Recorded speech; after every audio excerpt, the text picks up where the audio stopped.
नमस्कार दोस्तों, मैं आपका दोस्त सूरज सिंह और आपके लिए लेके आया हूँ कुछ बातें कुछ कहानियाँ। जी हाँ दोस्तों, हम आपके लिए हमेशा की तरह आज भी कुछ मोटिवेशन कहानियाँ लेकर आए हैं जिन्हें सुनने से आपके जीवन में बहुत से बदलाव होते रहते हैं।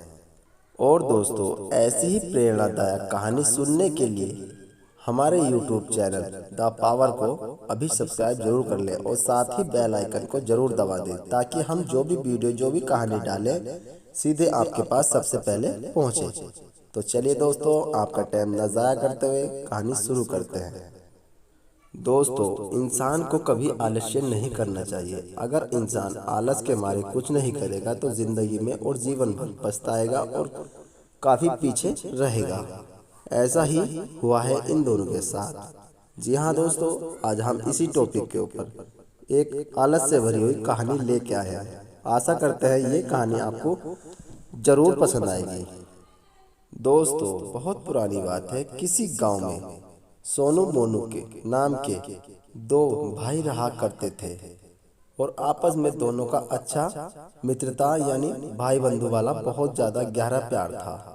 लेकिन उन दोनों में एक खास बात थी। उन दोनों को काफी बहुत बड़ा काफी हद तक वह आलसी बने हुए रहा करते थे। सो रहे हैं तो सोते ही रहते थे और बस कुछ नहीं करना है, खाना है, पीना है और सोना है। यहाँ तक कि उन्हें कोई काम भी दिया जाए तो वो भी ठीक ठाक नहीं कर पाते थे। इसके चलते उसके माता पिता काफी परेशान होते थे और आपस में उनके माता पिता बात करते थे कि अगर हमारी दोनों बच्चे सोनू मोनू ऐसे ही चले तो जीवन में हमारा नाम बहुत नीचे गिरा देंगे और अपना तो जीवन खराब करेंगे ही। एक दिन क्या होता है दोस्तों, सोनू मोनू रोटी खाना वाना खा के अपना जंगल की तरफ घूमने चले जाते हैं और एक आम के पेड़ के नीचे बैठ जाते हैं। बैठे बैठे उन्हें लेटने की इच्छा होती है तो वो लेट भी जाते हैं।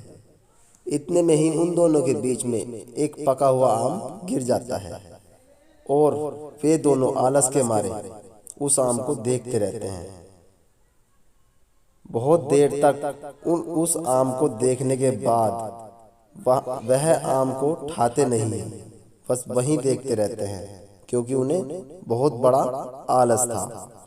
इतने में वहां से एक राज्य का मंत्री गुजर रहा था और रामू उनसे बोलता है कि राम राम मंत्री जी। और फिर मंत्री उनकी राम राम लेता है और रामू कहता है, मंत्री जी हमारा एक काम कर दो। मंत्री कहता है, क्या काम करना है? अने ये आम पड़ा है, ये हमें ठाके दे दो। इस बात को सुनकर मंत्री को काफी गुस्सा और काफी आश्चर्य होता है कि आम तो आपके पास ही पड़ा है, ठा लो। नहीं नहीं, हमसे उठा नहीं जाएगा, हम लेटे हैं ना। मंत्री उनकी बात समझ जाता है कि ये दोनों काफी बड़े आलसी हैं और वहां से चला जाता है। गांव में जाने के बाद वह सोनू मोनू के घर जाता है, उनकी माता से मिलता है और सारी बात उसकी माता उनसे बता देती है कि हाँ, मेरे दोनों बच्चे बहुत बड़े आलसी हैं। मंत्री इस पर कहता है कि तुमने मुझे पहले बता दिया होता तो मैं उन्हें समझा देता और उनका आलस खत्म कर देता है। फिर मंत्री उनकी माँ से कहता है कि तुम कल को उन्हें राज दरबार में भेज दो। वही बात और अगले ही दिन सोनू मोनू राज दरबार में चले जाते हैं। राजा उनको एक काम देता है कि तुम्हें हमें एक रखवाली पर छोड़ना है, वहां तुम्हें रखवाली करनी है क्योंकि तुम कुछ और तो काम कर ही नहीं सकते। इन पर दोनों कहते कि जी हम कर लेंगे। फिर वह रखवाली पर रह जाते हैं और देखते ही देखते सोनू मोनू को वहां बैठे बैठे नींद आ जाती है और रात में जहां वे पहरा कर रहे थे तो वहां चोरी हो जाती है। सुबह आंख खुलती है तो मंत्री उनके सामने होता है और मंत्री उनसे कहता है कि चलो राजा के पास चलो और तुम्हें मृत्यु दंड मिलेगा क्योंकि तुम में इतना आलस है। तुम्हें एक काम दिया वो भी तुमसे नहीं हो पाया आलस के मारे। फिर मंत्री के सामने भी गिड़गिड़ाने लगता है और राजा के पास चले जाते हैं। राजा के सामने रोते हुए कहते हैं, अने राजा साहब हमें माफ कर दो, आइंदा हमसे ये गलती नहीं होगी, हमें अपनी भूल का पछतावा है, हमारे कारण आपके महल में चोरी हुई है, आप हमें मृत्युदंड ना दें, हमें पश्चाताप करना है।